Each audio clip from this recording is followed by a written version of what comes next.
Got some of the rust off some of the parts. Now I just need to work on disassembling more of this so I can get it cleaned up. Now this plastic shroud, I don't know what type of plastic it is. I'm going to try to use that fast setting epoxy that I have. You can see where it's got a crack. Let me see, maybe you can see it better on this side. So I'll have to be really careful with that. I think I found the reason why it cracked. This piece is a little bent out. Here, let me show you a different angle. So I think it was pulling on the plastic. It's a little bent. So I'll bend this back, and that should prevent this piece from getting cracked again. This piece looks like it's a little out of kilter. Like the hole is wider, so I got to be careful when I take this off. Put a little oil on here, although I got it all over everywhere except where I wanted it to be. So I'll let that sit in, and then I'll take off this sanding disc.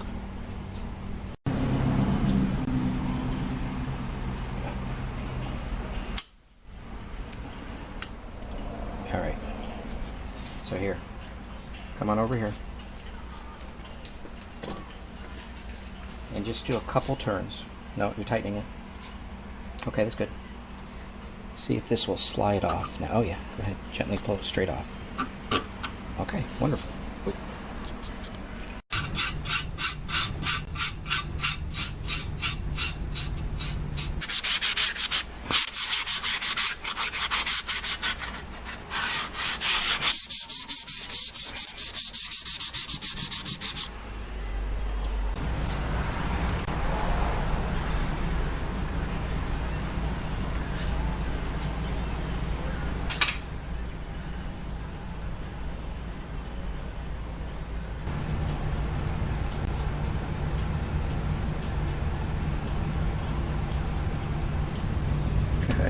This is really loose.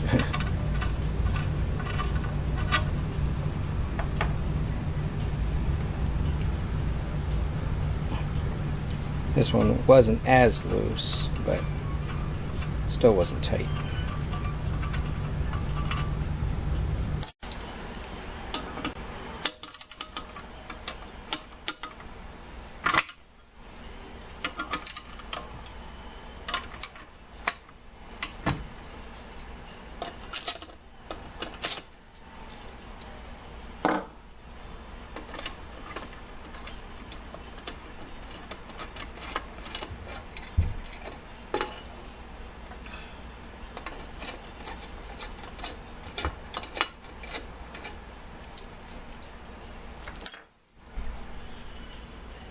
I'll get this cleaned up. It's got some rust here. I'll just soak it in the evapor rust for a little bit. So I'm having a hard time figuring out how I'm going to get this off because it's on the spindle. I have no way of locking this down, and I can't get a lot of, I guess it's called purchase on this as I'm trying to loosen up this nut. It just wants to turn my hand. The other side of the shaft has one flat spot from where the hex bolt goes in and keeps it, but it's not on both sides, so I really can't grip this either that well without scratching it up.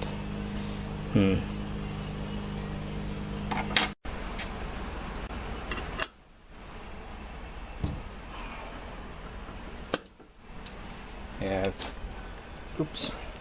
Tried putting these, just tearing up the jaws because I don't want to scratch the other side, and I can't get a good grip on this thing.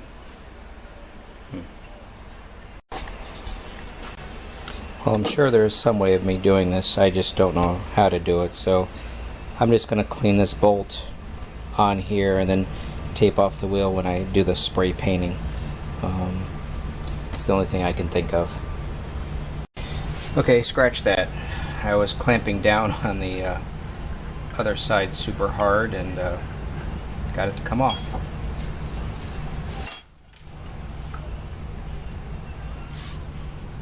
Hopefully I'll be able to do the same thing when I need to tighten this thing back up again.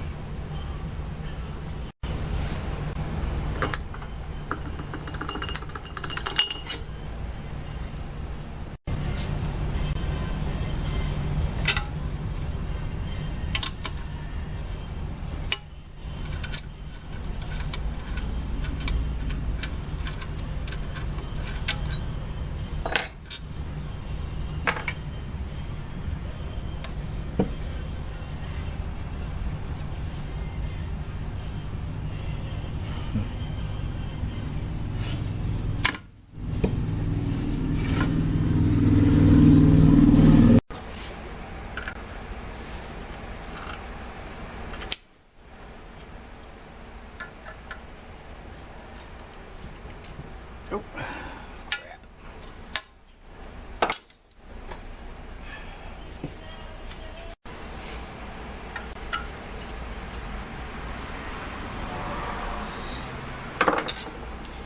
Messed this one up a little bit. Screwdriver jumped out.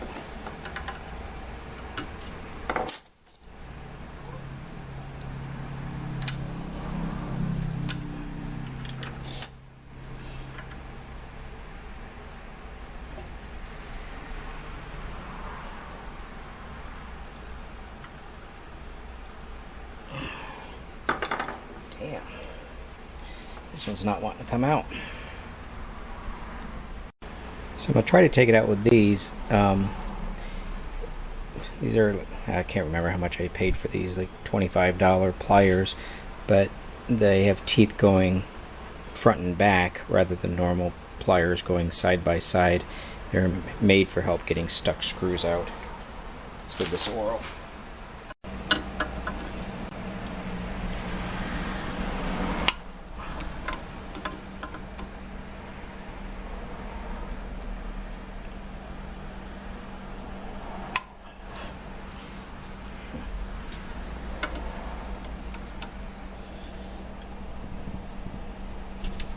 Oh, wonderful. Okay.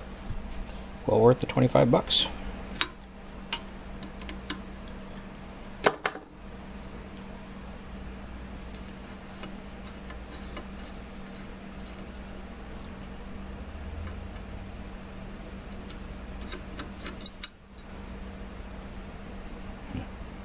Yeah, totally messed that head up.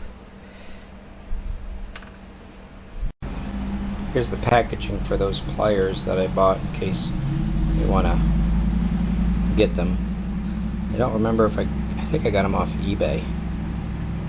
Could have been Amazon, I don't remember. But they're well worth the money for saving me for this screw that I messed up.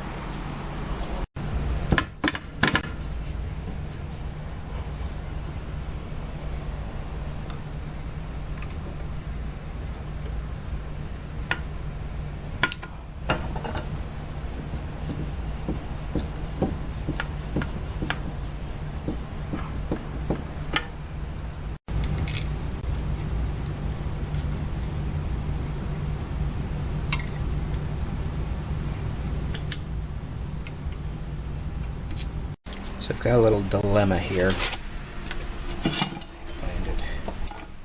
So when I was taking it apart earlier, I did find, you can see just a little bit of metal shining through, so this got too close to something and it could have been this as it was running. So if I disassemble this, you know, I just have to disconnect the ground and it should pop out. But these lines here go directly to the motor or windings, I would guess it's called.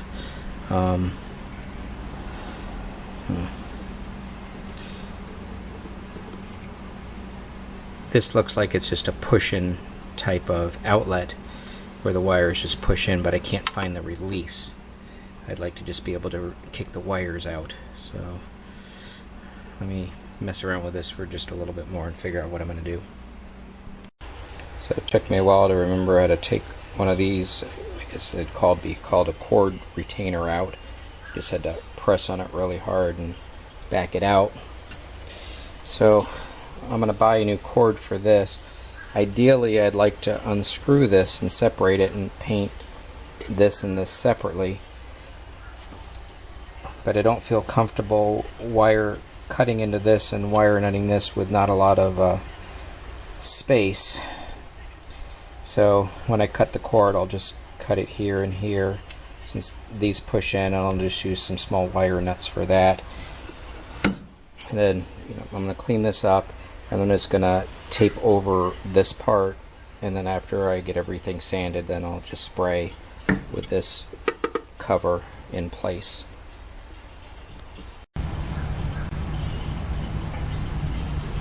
Just got a little warm water with some dish detergent in here just to lightly go over this, see if it cleans it up at all, but it looks like that actually might be pitting in the black.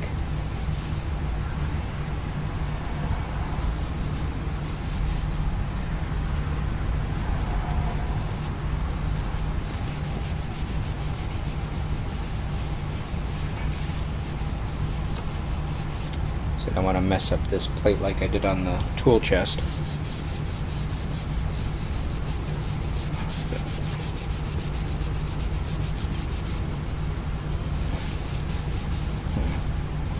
Let me just try like a soft sponge.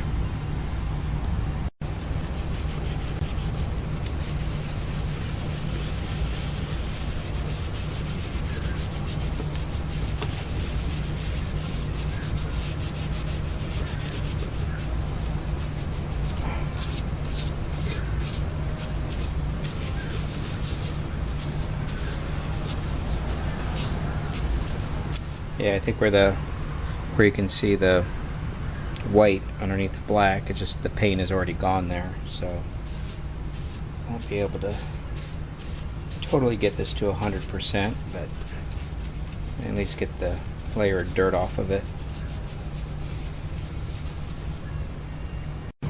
So a little bit more elbow grease.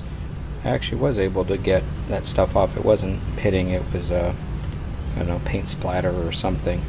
This stuff up top here is nicks, so the white that you see on here, as you can hear, it is nicked in there. So I am going to buy a new cord. I used my last 18 gauge cord to build an extension cord for my wife's laptop.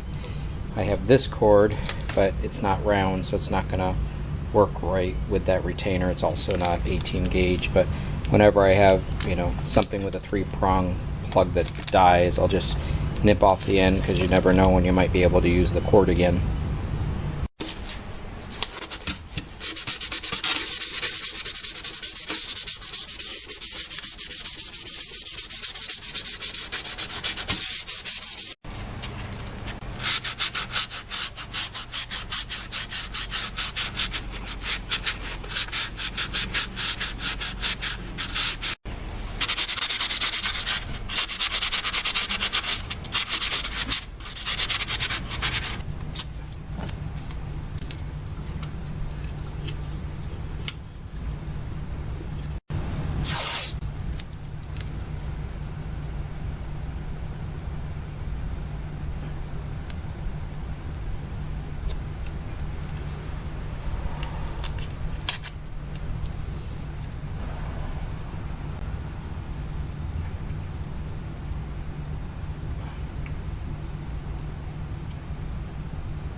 I'm going to hit this bracket with the spray too, because it was just bare metal. I think it'll help prevent it from rusting up next time.